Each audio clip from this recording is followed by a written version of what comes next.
Ce soir, nous allons nous entretenir autour du thème de la famille. C'est ce que nous avons commencé à faire durant nos temps d'intercession et nous allons continuer sur ce thème parce que c'est la pensée qu'il a communiquée à ses serviteurs. Nous allons simplement nous aligner sur cette pensée.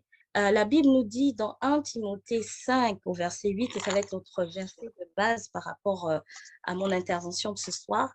Si quelqu'un ne prend pas soin des siens, et en particulier des membres de sa famille proche, il a renié la foi, il est pire qu'un non-croyant. C'est 1 Timothée 5, verset 8 qui nous le dit.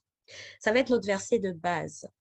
Alors qu'on est en train de parler de famille, certainement le Seigneur veut nous interpeller par rapport à cette bénédiction déjà que nous avons, nous qui avons encore une famille. Nous avons compris aussi que la famille, c'est pas juste le père, la mère, les enfants, c'est la famille au sens large.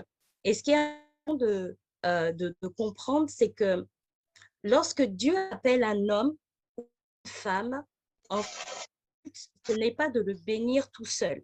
Mais derrière, en fait, cet homme ou cette femme, il cherche à bénir une multitude de personnes et ça passe également par nos familles. Et l'exemple parfait est celui de Abraham, à qui Dieu s'adresse en disant, dans Genèse 12, 3, je ne vais pas lire tout le verset en entier, mais à un moment donné, il lui dit, en toi seront bénies toutes les familles de la terre. Et ce que le Seigneur a fait avec Abraham, c'est ce qu'il veut faire avec chacune de nous. Donc derrière nous, en fait, le Seigneur veut bénir une famille entière, il veut protéger, il veut sauver, il veut faire prospérer nos familles. Mais ce qui est important de comprendre pour nous, c'est que, en fait, tout dépendra de notre positionnement et tout dépendra également des actes que nous allons poser vis-à-vis des nôtres. Quand je pense en fait à notre destinée, j'ai cette image en fait qui revient souvent. C'est comme l'image en fait d'un pilote d'avion qui est en train voilà, de conduire un avion en fait qui est en plein vol. Et à bord de cet avion, il y a 10 passagers. Et la mission en fait de ce pilote-là, c'est de pouvoir mener à bon port chacun de ses passagers. Et pour le faire, il va falloir qu'il reste focalisé sur voilà, la destination où il doit atterrir. Il va falloir qu'il reste concentré, il va falloir qu'il reste lucide. Et cette image me parle beaucoup pour nous dire en fait que derrière nous, en fait, les pilotes, là, c'est nous. Chacune de nous, ce soir, nous sommes un pilote d'avion qu'on conduit et à bord de cet avion, il y a d'autres destinées qui dépendent de notre destinée. En ce sens, on comprend en fait que, de un, nous n'avons pas à jouer en fait avec notre destinée. Il est important pour nous de tout faire pour rentrer dans notre destinée, nous accomplir. Pourquoi? Parce qu'il y a d'autres destinées qui dépendent de notre destinée. En ce sens, en fait, on comprend que nous sommes responsables d'autres vies, nous sommes responsables d'autres destinées. Et parmi ces destinées que nous, on transporte à l'intérieur de notre destinée en tant qu'enfant de Dieu, en tant que princesse de l'Éternel, en tant que chrétienne, mais il y a aussi les destinées de nos membres, des membres de nos familles. J'aimerais vraiment qu'on puisse garder cette image-là. Moi, c'est vraiment une image qui me parle. Et le jour où, en fait, cette image m'avait été donnée, c'était vraiment un moment où je traversais des moments assez difficiles. C'était des temps d'épreuve pour moi et j'avais comme envie vraiment de baisser les bras. J'étais on va dire, j'étais dans les débuts. Mes premières années de conversion, c'était vraiment pas facile. Et lorsque le Seigneur me donne cette parole, en fait, c'était vraiment pour me dire, euh, tu n'as pas le droit, en fait, de baisser les bras parce que derrière toi, ben, en fait, il y a d'autres vies qui en dépendent. Si l'avion fait un crash, ben, en fait, il y a d'autres destinées qui seront avortées. Il y a d'autres vies qui ne verront pas ce qu'elles sont censées voir au travers de la tienne. et ça m'a vraiment boosté. Et c'est ce que j'aimerais vous transmettre ce soir. Alors qu'on est en train de parler de famille, il est important en fait que nous puissions comprendre que nous avons un rôle à jouer au sein de nos familles. Et dimanche dernier, le pasteur principal de notre église, dans sa prédication, nous a dit que nous sommes des prémices pour la conversion des membres de notre famille. Je l'ai noté, ça m'a beaucoup parlé et j'aimerais vraiment nous interpeller ce soir par rapport à ce point-là. Chacune de nous ici ce soir, nous sommes euh, une prémisse pour la conversion des membres de notre famille. En cela, on comprend qu'il y a donc une notion de responsabilité. On a un rôle très déterminant à jouer. La question est de savoir comment amener sa famille à Christ. Parce que si on parle de conversion, on parle de gagner des âmes, on parle d'amener sa famille à Christ, on parle d'évangélisation. Et pour justement répondre à cette question centrale, je vais nous partager ce soir 3 clés pour pouvoir gagner sa famille à Christ. Donc, s'il y avait un titre à donner à l'intervention de ce soir, ce serait 3 clés pour gagner sa famille à Christ. Pourquoi 3? Parce que ce sont ces 3 clés qui m'ont le plus parlé. Quelqu'un d'autre aurait pu dire, oui, mais il n'y en a pas que 3, je suis d'accord avec vous. Mais moi, par rapport à ce que le Seigneur a mis sur mon cœur, je vais vous partager uniquement 3 clés. Et j'aime vraiment le Seigneur, la manière dont il procède, parce que en fait, il y a une bonne partie du message en fait que j'aimerais apporter ce soir qui a été déjà amorcé lors de nos temps d'intercession. La première clé que j'aimerais nous partager, c'est le fait de manifester l'amour et la sagesse autour de nous et envers les siens ou les nôtres, comme vous voulez. La Bible nous dit dans 1 Jean 4 au verset 20, si quelqu'un dit « j'aime Dieu » alors qu'il déteste son frère, c'est un menteur. En effet, si quelqu'un n'aime pas son frère qu'il voit, comment peut-il aimer Dieu qu'il ne voit pas? C'est un verset qu'on utilise souvent dans le contexte de la famille chrétienne. Mais moi, j'aimerais qu'on l'applique ce soir par rapport à notre propre famille, celle dont nous sommes issus. Donc, notre rôle en tant qu'enfant de Dieu est de manifester Christ autour de nous. Tout comme lui, pour manifester cette bonté, cette compassion et donner de l'amour aux membres de nos familles. Vous voyez l'association que je fais ici. Je parle d'amour, mais je parle aussi de bonté et je parle de compassion. Nous avons besoin d'être compatissants envers les nôtres et ne surtout pas tomber dans un jugement. Et encore plus nous, les femmes, si vous pouvez muter vos micros, s'il vous plaît. Merci. Encore plus, comme je disais, nous les femmes. Pourquoi? La semaine dernière, on a passé un très bon moment. On a eu un talk show où on est revenu sur la femme, son rôle, ses défis. Et je fais un clin d'œil justement à ce moment que nous avons passé la semaine dernière pour dire que quand Dieu crée la femme, il nous a donné cette particularité-là. C'est ce côté relationnel. La femme est relationnelle. Si vous pouvez couper vos micros, s'il vous plaît, ça me dérange quelque peu. J'entends des bruits de fond. Ou alors, si le back-office peut le faire, merci. Identifiez les micros ouverts. Si vous pouvez les couper. Merci. Voilà, donc comme je disais, lorsque Dieu a constitué la femme, il nous a donné non seulement ce côté relationnel qui est beaucoup plus développé que chez l'homme, mais en plus de ça, cette sensibilité. Et alors qu'on est en train de parler de pouvoir gagner sa famille à Christ, de pouvoir manifester l'amour, nous, les femmes, nous sommes, j'ai envie de dire, encore les mieux placées. Donc, on a compris que, en fait, c'est pas juste une histoire de je prie pour ma famille, je prie pour qu'ils se convertissent, comme on a l'habitude souvent de le faire. Seigneur, vraiment touche mon père, touche ma mère, vraiment qu'ils viennent à toi. C'est bien de prier, on reviendra dessus plus tard. Mais on comprend que il y a aussi les actes, notre attitude, ce que nous manifestons. Et l'une des choses qui est importante de manifester quand on se retrouve au milieu des membres de nos familles, c'est de manifester cet amour-là, cette sagesse. Et ça va se traduire comment? En fait, c'est de pouvoir maintenir ce contact-là.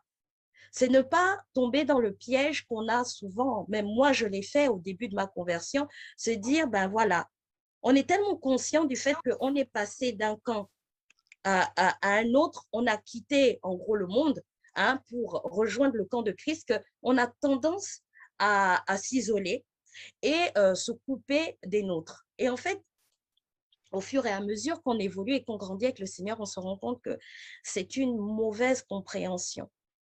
C'est une mauvaise compréhension, une mauvaise interprétation de ce que Dieu attend de nous. Au contraire, en tant qu'enfant de Dieu, en tant que personne qui a compris que nous avons un rôle à jouer dans la conversion des membres de nos familles, il est, j'ai envie de dire, capital, que nous puissions garder le contact avec eux. Comment est-ce que nous serons conscients des choses qui se passent au milieu, au sein de nos familles, si nous n'avons plus de contact sur la base que, voilà, nous sommes chrétiens, eux, ce sont des pécheurs. Non, n'oublions pas que l'esprit qui est en nous est supérieur à l'esprit de ce monde, en fait. Donc, nous avons en nous tout pour pouvoir impacter les membres de nos familles, quand bien même elles ne sont pas encore en Christ. Donc, il est important, justement, comme je disais, nous sommes relationnels, de garder le lien avec la famille, de pouvoir les assister dans les bons comme les mauvais moments. Les bons moments, ça va être quoi? Ça va être des naissances, ça va être des mariages. Les mauvais moments, ben, c'est quand il y a des décès. On doit être capable de répondre présent. C'est là où on aura plus d'impact. Et c'est comme ça que nous serons à même, enfin, où nous serons en train de présenter Christ, en fait, en réalité.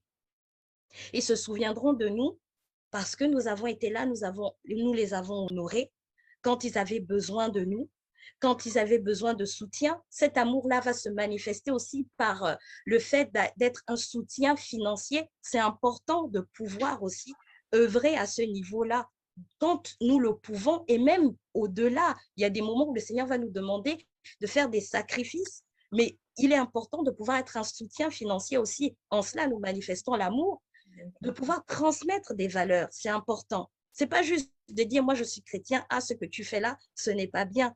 Quelles sont les valeurs que nous transmettons? Les valeurs que nous allons transmettre, c'est là, c'est vraiment être dans l'unité, comme on a prié tout à l'heure, être dans la paix, nous aimer les uns et les autres, ne pas être dans les querelles, dans les divisions. Voici les valeurs qu'on va transmettre. On parle bien de transmettre.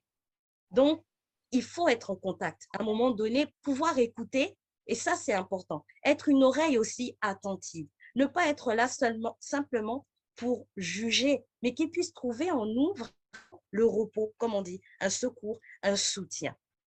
En cela, nous manifestons non seulement l'amour, mais également la sagesse de Dieu.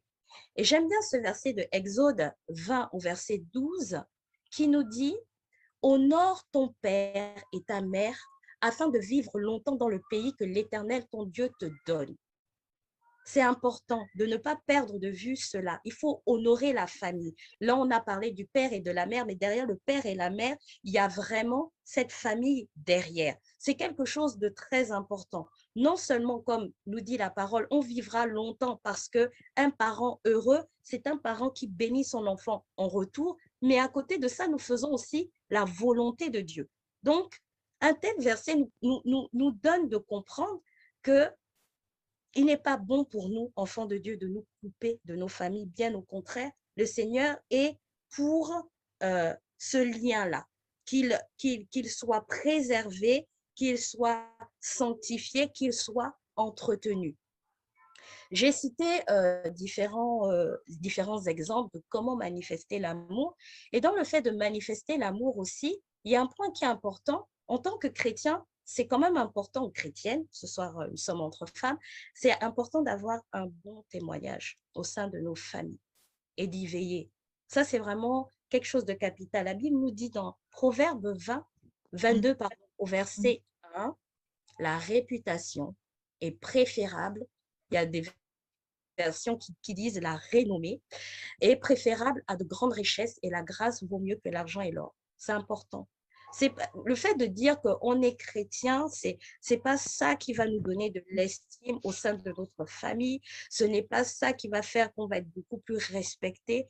N'oublions pas que ces personnes qui n'ont pas le Seigneur, ils ont encore ce voile, ils ont l'intelligence voilée, l'intelligence obscurcie. C'est au travers des actes, c'est au travers de notre bonne attitude, de nos bons comportements qu'on va davantage avoir de l'impact dans leur vie et les attirer à Christ. C'est-à-dire que notre but, c'est qu'à un moment donné, ils se disent, mais moi, je veux lui ressembler. Mais en réalité, quand ils veulent nous ressembler, c'est parce que nous avons pu leur présenter différentes facettes de Christ, en fait, parce que nous arrivons déjà à ressembler à Christ.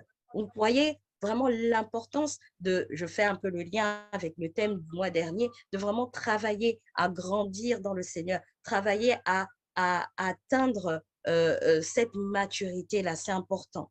Le témoignage nous précède, même au sein de la famille. Et ça reprend un peu tout ce que j'étais en train de dire avant. Est-ce que tu réponds aux abonnés absents quand il y a des événements familiaux sur la base que non, moi je suis dans mon église, attention, nous avons des réunions tous les vendredis, nous avons le culte dimanche, je ne peux plus assister, je ne peux plus assister aux anniversaires, je ne peux plus prendre un week-end pour passer en famille. Non, c'est ça en fait.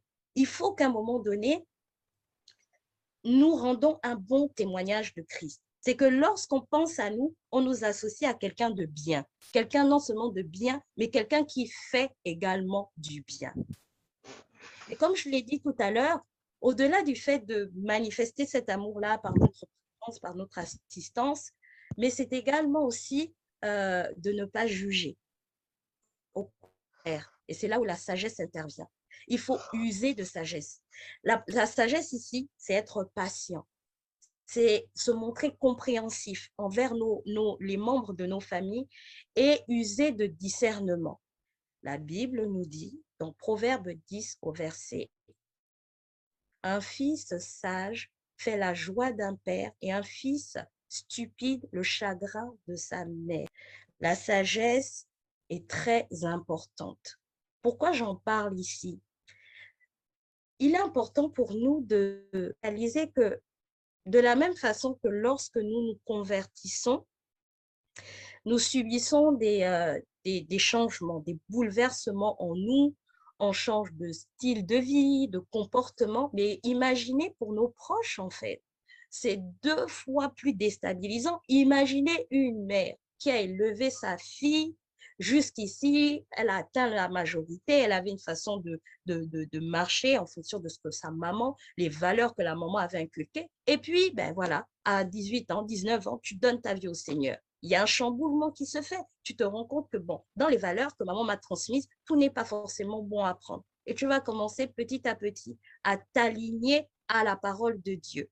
Et donc, ça te déstabilise et c'est souvent mal accueilli par la famille parce que la famille, elle le vit plutôt comme un affront, comme un manque de respect ou pour certains même, ils se disent, mais attends, mais soit tu es rentré dans une secte ou tu es complètement à côté de la plaque. Et ça peut aller très, très loin, en fait. On ne voit pas, en fait, on ne réalise pas ce qui se passe réellement lorsque nous donnons notre vie au Seigneur. Je l'ai un peu dit plus haut, mais en réalité, dans le monde surnaturel, il y a vraiment un bouleversement qui se fait. On quitte un monde pour en intégrer un autre. Ou encore, je dirais, on quitte un camp pour en intégrer un autre. Non seulement on quitte le camp on va dire, du diable pour rejoindre celui de Dieu, mais à côté de ça aussi, on devient la lumière dans nos familles. On devient cette lumière qui vient éclairer, qui vient chasser les ténèbres. Et dès lors que nous devenons enfants de Dieu, en fait, nous devenons à ce moment précis une cible à abattre par le diable. C'est et c'est ce qui va donner que, ben, à partir de ce moment, nous, souvent, on n'est pas forcément conscient de ça.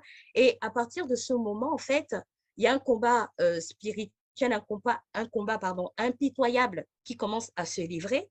Et le diable, lui, n'oublions pas ce que la parole nous dit par rapport au diable. C'est non seulement il est le père du mensonge, mais il est également rusé en fait. Donc, il va user de tous les stratagèmes possibles, de tout outil à sa disposition pour pouvoir nous atteindre.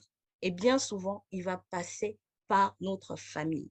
Combien d'entre nous n'avons pas vécu cela? Quand on donne notre vie au Seigneur, on subit même des fois le rejet de nos parents. Certains vont jusqu'à vouloir couper même des vivres parce qu'ils sont pour eux, en fait, c'est nous qui sommes dans le faux. Et moi particulièrement, c'est quelque chose que j'ai vécu lorsque je donne ma vie au Seigneur en 2007. Euh, C'était tellement radical que mes parents n'ont rien compris. Ils se sont dit, mais tu es encore en train de faire une bêtise ou tu nous fais une crise en fait. Et ma mère est allée jusqu'à me dire, écoute, si tu t'entêtes, parce que à l'époque où, enfin, quand le Seigneur me touche, euh, je ne vivais pas sur Bordeaux, je vivais à Metz.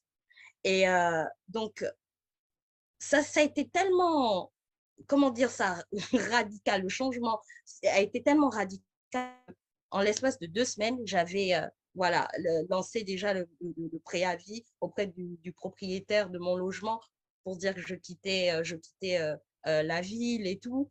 Dans 2 semaines, j'avais tout rangé et je suis venue m'installer à Bordeaux. Et c'était déstabilisant pour les parents. Les parents se sont dit, mais qu'est-ce qu'elle est encore en train de faire en fait? Elle réagit sur un coup de tête. Et pour me mettre la pression, ma mère est quand même allée jusqu'à me dire, écoute, si tu persistes dans cette voie, je vais te couper les vivres. À l'époque, je n'avais plus de bourse, je ne travaillais pas forcément. Mais j'étais tellement zélée pour le Seigneur, il y avait un feu là qui était en moi. J'ai dit, c'est pas grave, je prends le risque. Mais je sais que là, j'ai fait le bon choix. Et tu le verras avec le temps. Je ne sais pas pourquoi j'ai parlé comme ça, d'où me venait cette audace, mais en tout cas, je l'ai fait. Mais pour dire quoi? Que ce sont des choses qui sont réelles. Je suis passée par là. Sur le moment, oui, forcément, ma mère avait le mauvais rôle, mais je ne me suis pas mise à sa place, en fait. Je ne me suis pas mise à sa place, je n'ai pas voulu voir les choses de son point de vue. J'ai tout de suite vu le côté, oui, mais en fait, c'est toi qui es dans le faux, moi je suis dans le vrai. C'est elle qui avait le mauvais rôle. Mais avec du recul aujourd'hui, si c'était à refaire, je l'aurais refait, ça c'est sûr. Mais euh, pas, pas avec les mêmes motivations ou les mêmes pensées dans le cœur vis-à-vis de mes parents. J'éprouverais une compassion. J'irais, comment dire, mollo au niveau des mots. Je serais beaucoup plus tempérée parce que je me dis, ça peut être aussi une déchirure. Et de la même façon que quelqu'un a eu à prier pour moi, pour que je puisse un jour donner ma vie au Seigneur, elle aussi, elle a un cheminement à faire, en fait.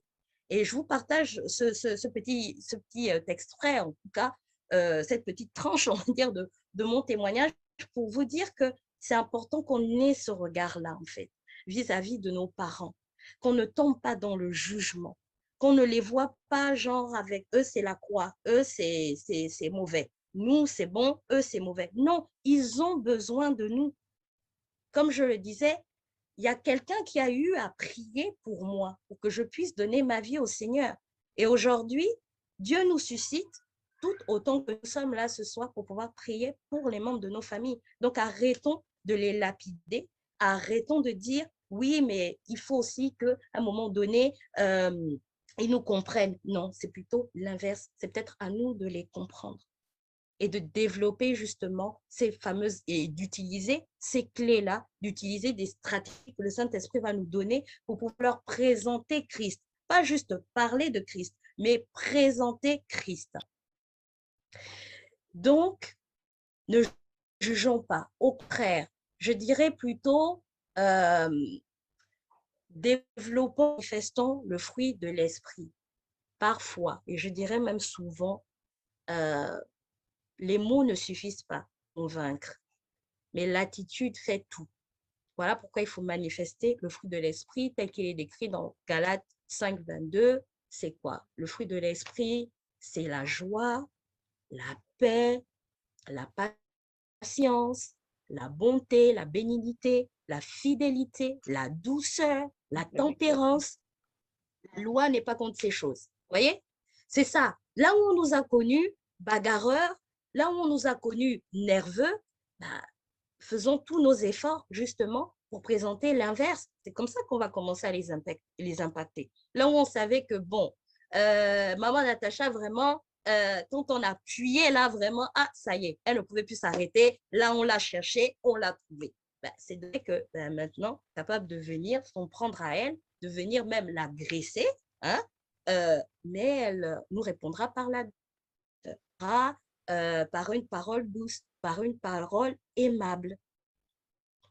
Les mots ne suffisent pas pour convaincre, ce sont les attitudes qui font tout. Alors, comme je disais, notre conversion ne doit pas être un prétexte pour se couper du reste de nos familles, sous prétexte qu'ils sont des pécheurs. Même le plus grand sorcier de la famille a besoin qu'on lui présente Christ. Je ne dis pas qu'on lui parle de Christ, mais qu'on lui présente Christ. Je n'ai jamais vu une personne être insensible à des actes d'amour, à ce qu'on lui manifeste de l'amour. Je n'ai jamais vu. En tout cas, un humain, non, je n'ai jamais vu cela, en fait. Donc, on peut attendrir ces personnes-là.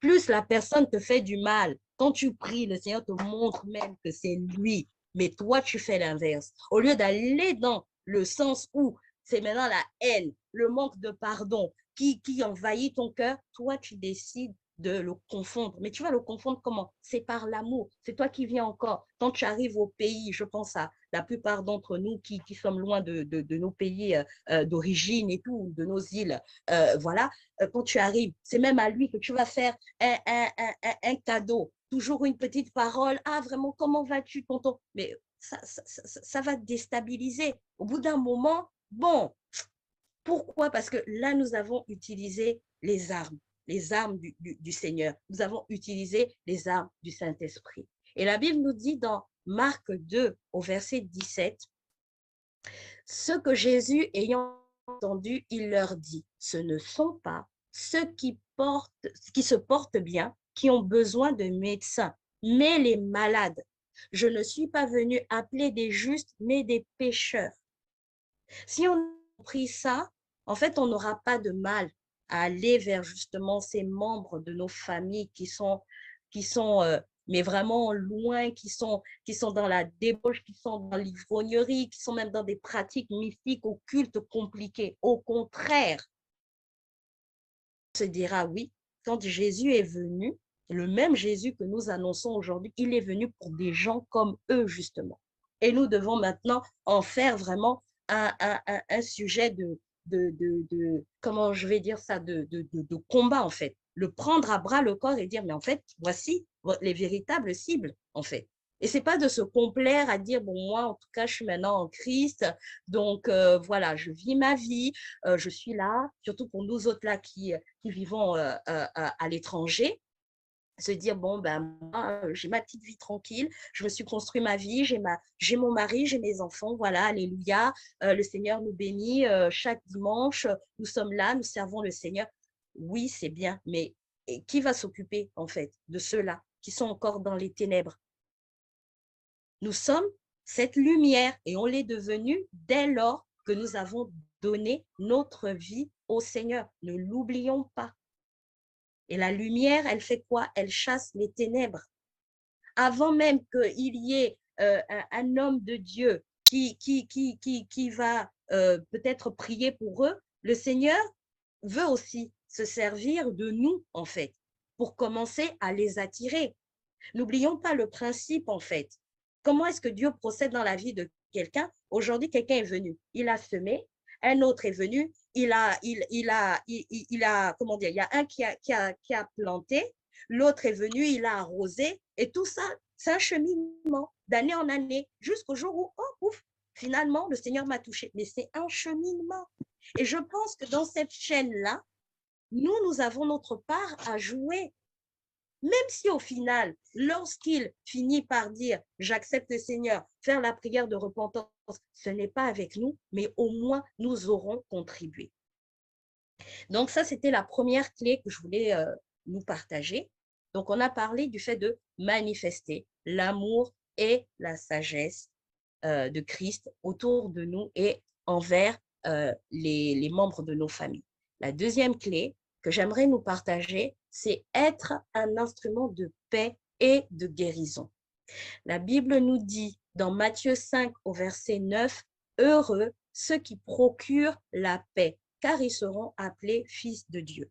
En tant qu'enfant de Dieu, en tant que fille de Dieu, en tant que servante de Dieu, tout ce que vous voulez donner comme titre, il est important pour nous que nous puissions procurer la paix autour. C'est en cela qu'on nous identifie, en fait, en tant qu'enfant de Dieu. C'est en cela que nous montrons, en fait, notre appartenance à Dieu. En d'autres termes, il est important que nous travaillions, en fait, à être des artisans de paix. Et ça, c'est très important. Ce point-là est important. Pourquoi? Parce que quand on regarde la société, en fait, on se rend compte que le diable s'acharne, mais vraiment sur les familles. Il veut les décimer, il veut les détruire, il veut les ravager de toutes sortes de manières. Soit il frappe par la mort, soit il sème la division, soit il sème vraiment les rancunes, la haine à n'en plus finir. Pourquoi? Mais parce que le diable sait que, en fait, une famille est constituée de plusieurs personnes, de plusieurs membres. Et imaginez, si plusieurs dans une même famille sont à Christ, mais c'est juste compliqué pour lui. Selon que la parole de Dieu nous dit, un, tue 1000 et deux, tue 10 000. Vous voyez? Donc, on devient plus redoutable. Le diable est conscient que les familles sont une force pour la propagation de l'évangile dans le monde. Voilà pourquoi il met vraiment un point d'honneur à détruire les familles. Et c'est dans ce sens, en fait, que il est important pour nous de travailler sans relâche. J'ai envie de dire même avec acharnement, de nous efforcer du mieux qu'on peut, vraiment de travailler à ce que la paix pardon, soit maintenue au sein de nos foyers, au sein de nos familles. Quand on parle de famille ici, c'est la famille au sens large.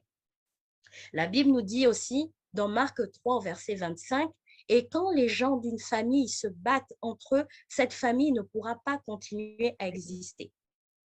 Vous voyez, ce verset-là est assez clair. On voit vraiment l'intérêt de préserver la paix. Plus il y aura la division, la colère, la haine, les conflits au sein d'une famille, elle est appelée en fait à disparaître d'une manière ou d'une autre. Pourquoi? Parce qu'elle laisse l'ennemi au fur et à mesure gagner du terrain.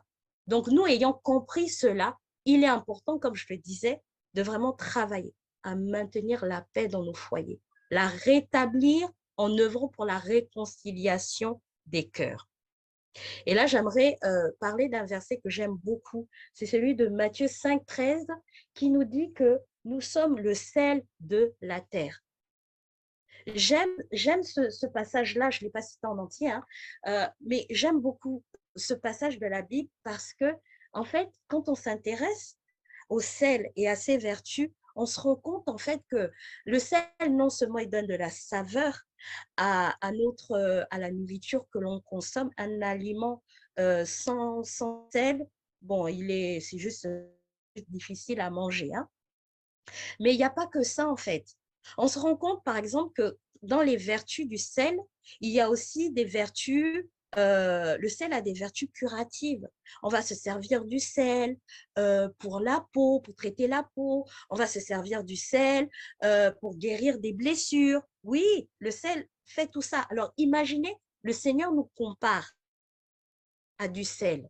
Donc, alors qu'on est en train de parler d'être des instruments de paix et de guérison, il est important que nous soyons de celles-là qui viennent donner cette saveur qui manque au sein de nos familles. Là où, par exemple, c'est une famille où le dialogue est rompu entre le père et le fils, que nous soyons de celles-là qui œuvront justement à ramener le cœur du fils vers celui du père et vice-versa. Que nous soyons celles-là qui arrivent à identifier au sein de la famille, mais en fait, il y a quelque chose qui tourne pas rond. Chacun est en train de vivre sa vie, mais il n'y a pas de trait d'union. On se souvient juste qu'on est de la même famille parce qu'on porte le même nom que notre père, en fait, a voulu nous donner. Mais au-delà de ça, Il y a des familles comme ça. Mais étant nous chrétiennes, on doit maintenant jouer ce rôle-là de trait d'union. C'est ça, donner de la saveur. C'est venir guérir là où il y a eu blessure, là où il y a eu offense. On doit œuvrer pour cela. Là où il y a des mots qui minent des familles, peu importe le nombre d'années, il y a des familles comme ça, l'inceste est présente, ou alors la haine, mais à non plus finir. Eh bien, nous, on vient et on se positionne en étant celle-là qui va rétablir la paix, qui va réconcilier les cœurs, qui va venir vraiment guérir aussi les cœurs. C'est-à-dire, c'est arriver à aller en profondeur et se dire, mais qu'est-ce qui se passe? Pourquoi un tel réagit comme ça? Nous sommes ointes et nous sommes équipés pour cela. C'est vraiment important de le dire. Dieu a mis cela en nous. Ce n'est pas une question de j'ai l'onction de guérison ou je ne l'ai pas, mais j'ai cette capacité-là en fait. Et même nous en doutons peut-être, c'est de se dire qu'à un moment donné, dans nos temps de prière, on demande en fait au Seigneur de nous revêtir de cette onction, ou du moins de son onction, afin de nous présenter comme une voie de conseil auprès de nos familles. Là, je fais le lien avec ce que je disais plus haut. Si on n'est pas au contact de nos familles, si on a déjà pris le parti de vivre en autarcie, cette mission-là ou cette clé, on aura du mal à l'activer. D'où l'importance de rester en contact, discuter en discutant avec les uns et les autres, que l'Esprit de Dieu, qui est aussi l'Esprit qui nous révèle les choses cachées, mais l'Esprit de révélation qui va nous donner en fait de discerner, ah tiens, il y a tel problème derrière, etc., etc.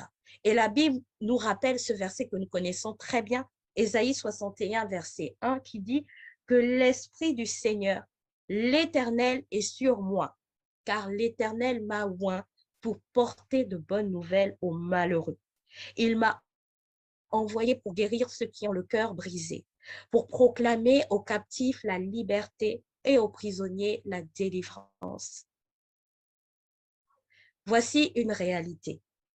C'est quand on va, on se lance dans cette, j'ai envie de dire, dans cette mission qui peut sembler compliquée, mais c'est de se rappeler ce verset-là. Que l'Esprit du Seigneur est sur moi, que le Seigneur m'a oint en fait, pour pouvoir justement guérir ceux qui ont besoin d'être guéris, de délivrer, etc. C'est une réalité, c'est une vérité. Ce n'est pas à une catégorie de personnes.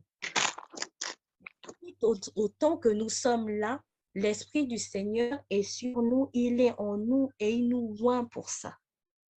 Et la même Bible nous dit dans Exode 4, 12, va donc, je serai avec ta bouche et je t'enseignerai ce que tu auras à dire. On ne va pas de nos propres chefs, c'est sûr. Lorsqu'on se lance dans de telles entreprises avec nos profs, on échoue parce que c'est laborieux.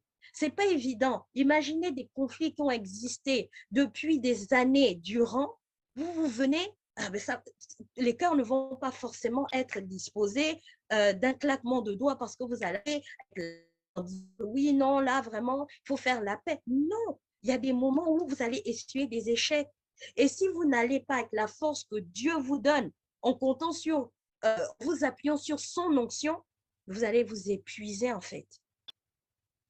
Vous allez vous épuiser. Et donc, cela n'est possible que lorsque nous laissons Dieu nous envahir totalement, lorsque nous laissons Dieu prendre les rênes, en fait, de ces choses-là. Et par rapport à cet aspect, moi, je voulais nous partager, en fait, une expérience que nous avons, enfin, c'est un témoignage, c'est quelque chose que nous avons expérimenté récemment, mon mari et moi.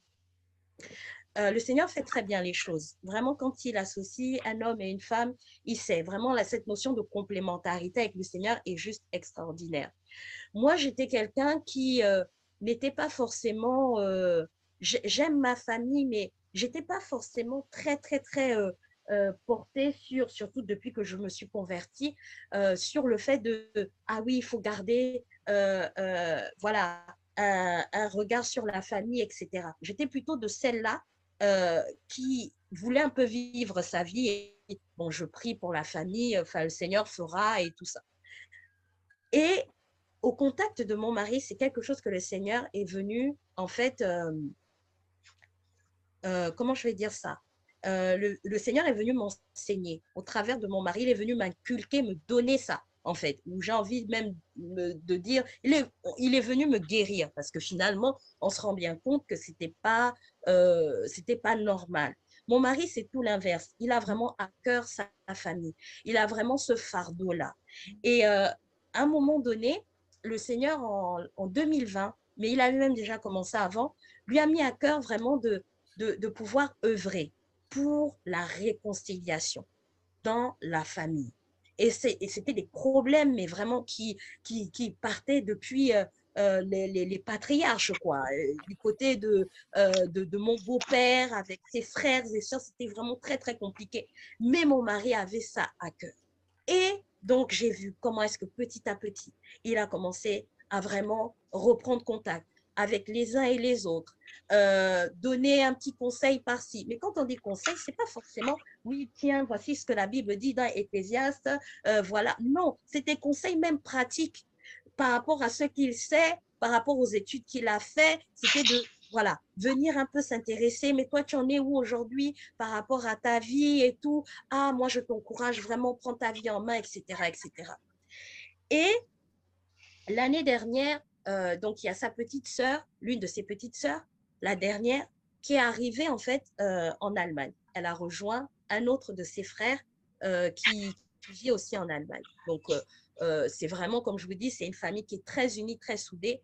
Et les aînés prennent vraiment en charge, prennent soin des plus jeunes, parce que l'écart est quand même aussi considérable. Donc le but, c'était voilà, qu'elle ait une chance vraiment de pouvoir réussir aussi dans la vie, devait l'encadrer, etc. Sauf que première tentative, échec. Ils ont uni leurs forces. D'un autre côté, celui qui vit en Allemagne, il est en train de faire aussi son cheminement avec le Seigneur. Il a usé les capacités qu'il avait, lui, capacités intellectuelles, etc. Il a essayé de donner des outils, en fait, à la sœur. Et moi, ce que j'ai vu mon mari faire, c'est qu'il a allié les deux. Il a effectivement joué son rôle de grand frère dans le sens humain du terme, conseiller, reprendre quand il fallait et tout. Oui, mais tu fais pas bien les choses. Non, ça, c'est pas bon. Secoue-toi un peu. Tu passes trop de temps devant les réseaux sociaux. Mais il n'a pas fait que ça. À un moment donné aussi, il a pris maintenant la parole de Dieu. Il a pris la parole de Dieu, il a donné des versets, etc. Il a même donné des astuces, genre donné des stratégies, organise-toi comme ça, etc. Vous voyez, là, le travail était beaucoup plus complet. Il ne s'est pas contenté de jouer les pasteurs, en fait, en disant, oui, voilà, je pense que toi, tu as besoin de délivrance, fais comme ci, fais comme ça. Non, s'il avait fait ça, il serait passé à côté. Non seulement il a travaillé de pair avec qui est en Allemagne, mais à côté de ça, il a usé de tous les moyens, en fait, de toutes les armes que le Seigneur mettait à sa disposition. Hein? Il y avait les armes spirituelles, certes, mais il y avait également les armes charnelles. Et la dernière étape dans ce travail d'accompagnement, de booster, d'encourager ma belle-sœur, on a pris des temps. Le Seigneur nous a mis à cœur de prendre des temps. On a décrété un temps de jeûne. On avait des rencontres régulièrement. On priait avec elle, mais pas qu'avec elle, avec les autres membres de la famille. Et on a vu le résultat. Béni soit le Seigneur. Elle nous a annoncé il y a 3 jours de cela qu'elle a réussi son examen. Et je parle de ça pourquoi? Parce que ça a été véritablement, la joie a été énorme pour nous parce qu'on a vu vraiment comment est-ce que le Seigneur a conduit toutes choses. On a vraiment vécu cela comme étant une victoire. Et ça nous a vraiment enseigné sur l'implication que nous avons à jouer au sein de nos familles. Et je peux vous dire qu'à l'issue de ces temps-là, le regard qu'il pouvait avoir sur mon mari a complètement changé. C'est-à-dire qu'aujourd'hui, il n'a plus besoin de lutter ou de se présenter comme étant un homme comment dire, un serviteur de Dieu. Ils le reconnaissent. Mais pourquoi? Mais parce qu'il a présenté différents aspects. Il a manifesté l'amour. Il a pris de son temps. Il a été présent et il a rajouté à cela la prière. Parce que ce que lui, il a fait, ben, c'est simplement ce que nous tous, nous pouvons faire en fait. Et je nous encourage vraiment à nous investir davantage dans les vies des membres de nos familles. C'est très important. Nous avons des choses à leur apporter. On n'a pas idée, hein, mais on a un conseil. On voit une jeune fille, on est peut-être dans une famille où les jeunes filles, à chaque fois, c'est grossesse. Mais attends, toi, tu ne fais que faire des enfants, des études, tu ne cherches même pas à te marier, mais commence déjà à lui donner certains conseils. Commence déjà à lui dire, moi, avant, ma vie était comme ça, mais voici. Mais ça, on ne le fait pas forcément. Et c'est comme ça qu'on gagnera toutes ces personnes-là à Christ. La dernière clé, la troisième, c'est la prière d'intercession. Nous devons nous lever dans l'intercession. Dans l'intercession, dans la prière, je fais la différence entre la prière et l'intercession. Intercéder, c'est plaider en faveur de quelqu'un. C'est prendre la cause de quelqu'un et se mettre à la place de la personne et venir supplier le Seigneur et dire, Seigneur, interviens dans la vie de la personne. La prière, c'est demander, voilà, bon, ben, Seigneur, je prie pour sa santé, voilà, c'est différent. Et il y a également le jeûne. Donc, je reprends dans l'ordre, nous devons nous lever dans l'intercession, la prière et le jeûne. C'est important que nous puissions avoir des temps de jeûne en faveur de nos familles. C'est important que nous puissions porter les causes de nos familles dans la prière, pas juste prier comme on aime souvent le faire de façon générale. Seigneur, bénis ma famille. Vraiment, Seigneur, je prie que tu les touches. C'est pas suffisant. À un moment donné, il faut rentrer dans le concret. Il faut être précis. Notre Dieu est précis. Il faut aussi lui porter des vrais sujets. J'ai constaté que, bon, dans la famille, on a du mal à enfanter. Je prends le sujet. Je décrète un temps de jeûne. Je déclare maintenant que toutes les femmes de la famille vont enfanter. Vraiment, la stérilité quitte les corps, etc., etc. Là, on devient concret. L'intercession, la prière, le jeûne sont nécessaires non seulement pour tenir face aux attaques de l'ennemi, parce que comme je disais, le diable va des fois aussi passer par nos familles pour nous persécuter. C'est des choses qui arrivent. C'est des choses qui arrivent. Moi, je n'ai pas forcément connu ce degré-là, mais il y en a qui le vivent. Donc, la prière va nous garder. Elle va garder notre cœur. Elle va nous donner de voir les choses autrement. Mais aussi, la prière, l'intercession, le jeûne vont nous aider à demander que le Seigneur fasse grâce et qu'il nous utilise pour la conversion de nos familles. La Bible nous dit dans Éphésiens 6 au verset 12, « Car nous n'avons pas à lutter contre la chair et le sang, mais contre les dominations, contre les autorités, contre les princes de ce monde de ténèbres, contre les esprits méchants dans les lieux célestes. » Ça, c'est important. Discernement. Plus, pour comprendre qu'en fait, le combat, il n'est pas charnel, en fait.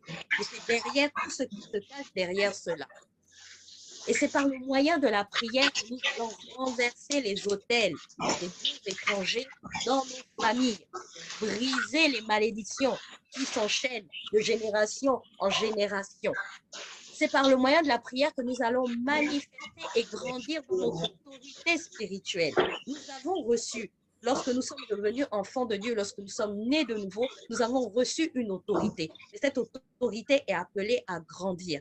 Et c'est la prière qui va activer cela. Au fur et à mesure, nous allons, comment dire ça? C'est comme si comment dire ça? On gagne des galons, en fait, qui se rajoutent au fur et à mesure. non seulement cette autorité, elle est manifestée, mais en plus, on grandit dedans. Pourquoi? Parce que de plus en plus, nous sommes conscients de cela. Nous voyons que nos prières ont un impact. Nous sommes là, nous nous tenons à la brèche. On stoppe, on interdit, on arrache, on plante. Voilà. Tout ça, c'est dans la prière. Et tout ça contribue à faire grandir notre autorité spirituelle. La prière va nous aider aussi à posséder notre héritage en Christ. Il y a des moments où on se positionne dans la prière et on dit, là où le diable a sévi, là où on a été, comme on a prié tout à l'heure, on a connu que vraiment la pauvreté, peu importe que l'on fasse des études ou pas, on a du mal à prospérer. C'est bon, maintenant on rentre en possession, on appelle à l'existence ce que Dieu nous a réellement donné en fait. La prière aussi, nous le faisons. Et la prière va nous donner de, euh, de pouvoir, comment dire ça, voir le Seigneur nous révéler les choses cachées. Et on a besoin de ça pour pouvoir déjouer les plans de l'ennemi. La prière nous donne d'avoir de l'avance, en fait, et de voir que, attention, là, il y a un esprit de mort qui plane dans la famille. On a commencé à entendre parler d'un mort, mais en réalité, le diable a prévu de toucher toute la famille. On a été alerté de ça, divinement alerté, on se tient à la brèche. On commence à interdire, on commence à contrer les plans de l'ennemi. En cela, nous devenons efficaces. En cela, nous voyons vraiment la conversion des membres de nos familles devenir quelque chose de réel. Et la Bible nous rappelle dans Josué 23, 10, un seul d'entre vous en poursuivra 1000, car l'Éternel, votre Dieu, est celui qui combat pour vous comme il vous en a parlé. Il est l'Éternel des combats, puissant, fort, guerrier. C'est lui qui combat pour nous. Mais pour cela, nous avons besoin de l'inviter. Et à un moment donné, comme j'expliquais, l'autorité spirituelle qui grandit nous donne d'être participants dans ce combat-là, en fait. Et c'est quelque chose que moi, j'ai expérimenté lorsque j'étais en train de préparer, en fait, mon mariage. À un moment donné, le Seigneur est passé par le pasteur Nina pour me dire, pasteur Laetitia, pasteur Laetitia, à l'époque, je n'avais pas, voilà, pas la fonction que j'ai aujourd'hui.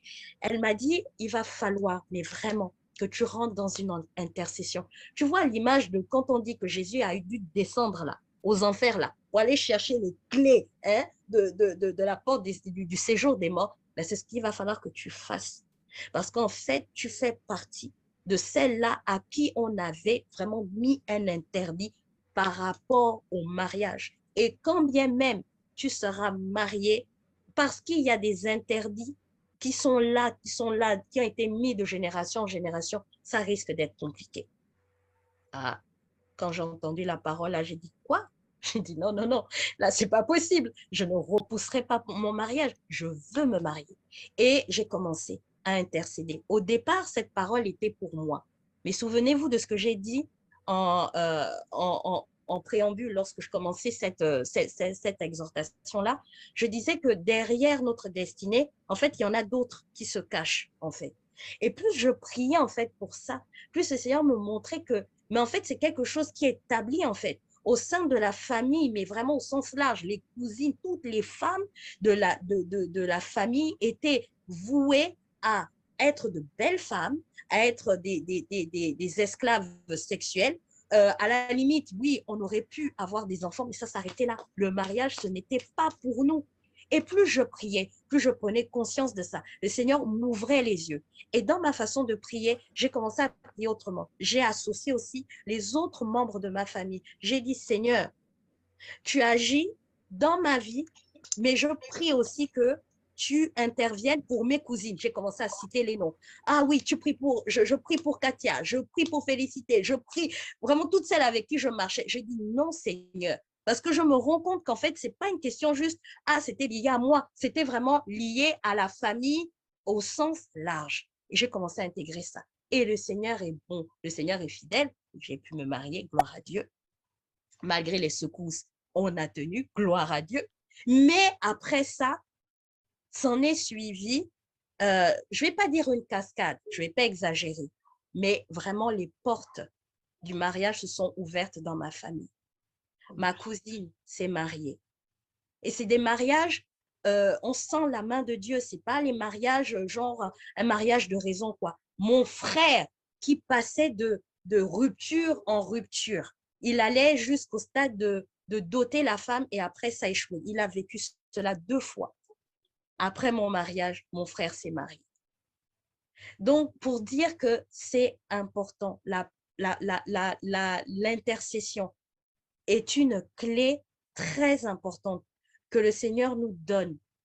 Et c'est sur ça vraiment que j'aimerais terminer ces temps d'exhortation pour dire vraiment, saisissons ces 3 clés que le Seigneur est venu nous donner ce soir pour pouvoir être vraiment des instruments entre ses mains pour pouvoir gagner des âmes dans nos familles à Christ. On dit souvent que oui, comment dire ça, la création attend avec un ardent désir la révélation des fils de Dieu. Mais j'ai envie de dire, adaptons aujourd'hui ce verset. Quand on parle de la création, c'est aussi nos familles. Elles attendent. Nous sommes là. Nous sommes là aujourd'hui. Elles attendent notre révélation. Elles attendent qu'on agisse, en fait. Depuis le début de ce mois, dès qu'on a commencé à parler famille, le Seigneur m'a mis à cœur de commencer à prier pour ma grande sœur. J'ai commencé à prier, intercéder, intercéder, intercéder, et je ne lâche pas. J'ai dit non, Seigneur. De la même façon que tu t'es révélé à moi, que tu te révèles à elle aussi. Je refuse qu'elle soit le vilain petit canard de la maison. On n'est que 3 chez moi. J'ai dit non. De la même façon que tu m'as fait grâce. Aujourd'hui, je suis mariée. J'ai des enfants. Mon frère, mon grand frère a des enfants. Il en sera de même pour elle. J'ai commencé à prier, prier, prier. Et je vois que pendant ce temps aussi, le Seigneur est en train d'œuvrer. Je vois comment est-ce que son cœur, de plus en plus, est disposé. Aujourd'hui, nous arrivons à avoir des discussions sur le Seigneur. Elle vient des fois me demander conseil. Qu'est-ce que tu en penses de ça? Ah non, elle est même allée jusqu'à me dire, ah oui, non, mais toi, vraiment, toi, tu es la voix de la sagesse. Moi, quand je suis confrontée à des situations, c'est toi que je préfère venir voir. C'est ma grande sœur. Et ça n'a pas toujours été comme ça entre nous. Surtout quand je me suis convertie, c'était compliqué. J'ai été insensée, j'ai été zélée, mais comment dire ça, mais dans le mauvais sens, en fait. À dire, ah oui, oui, oui, non, mais toi, tu pries Marie, c'est pas bon et tout, faut arrêter. Rien de bon. Dès lors que j'ai arrêté de faire ça, les choses ont commencé à s'améliorer. Et je sais que ce que le Seigneur a commencé à faire dans sa vie, il va l'achever. Donc, j'aimerais vraiment nous encourager ce soir. Si tu as été là ce soir, tu as écouté cette exhortation, il n'y a rien de nouveau forcément qui est sorti de ces temps-là. Mais comprenons ce que le Seigneur voulait faire ce soir. Le Seigneur voulait nous interpeller. Il voulait nous amener à comprendre que nous avons un rôle à jouer dans la conversion des membres de nos familles.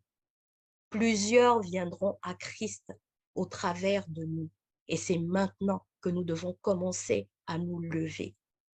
Alors, si ces paroles t'ont touché ce soir, si tu ressens vraiment le besoin de te présenter à Dieu en te disant, Seigneur, me voici, fais de moi cet instrument pour les membres de ma famille, pour mes sœurs, mes cousines, je t'invite tout simplement à démuter ton micro. On va prier sur la base de ce que nous avons entendu. Que le Seigneur nous aide. Peut-être que jusqu'ici, on pensait qu'on faisait déjà beaucoup au sein de nos familles, mais que le Seigneur nous aide à aller encore plus loin dans la manifestation de notre amour, à être beaucoup plus présente pour eux, les soutenir. Que le Seigneur nous aide ce soir vraiment à œuvrer pour la paix dans nos foyers, la paix au sein de nos familles. Que le Seigneur nous aide aussi à avoir ce véritable feu pour pouvoir prier en faveur de nos familles, pouvoir prendre des temps de jeûne, décréter un jour dans la semaine où je prie pour ma famille, je crie au Seigneur après leur vie, je prie pour eux, pas seulement quand j'entends des mauvaises nouvelles, pas seulement quand j'entends qu'un tel est malade, mais j'anticipe que le Seigneur nous aide ce soir. Alors, si ce message vous a touché ce soir, je vous invite tout simplement à démuter vos micros. On va élever la voix ensemble ce soir. Je ne vais pas dire plus, je ne vais pas être plus longue. Tout ce que j'avais à dire ce soir, je l'ai dit. Simplement que nous puissions vraiment atterrir, que nous puissions digérer toutes ces paroles ce soir, vraiment en priant, en demandant au Seigneur, Seigneur, vraiment ce que j'ai reçu de toi, Seigneur, ce soir, viens sceller cela. Et que vraiment je vive un nouveau commencement avec toi. Que là où, Seigneur, vraiment, la famille n'était pas une préoccupation pour moi, oh Seigneur, aide-moi. Aide-moi vraiment à être cet artisan de paix.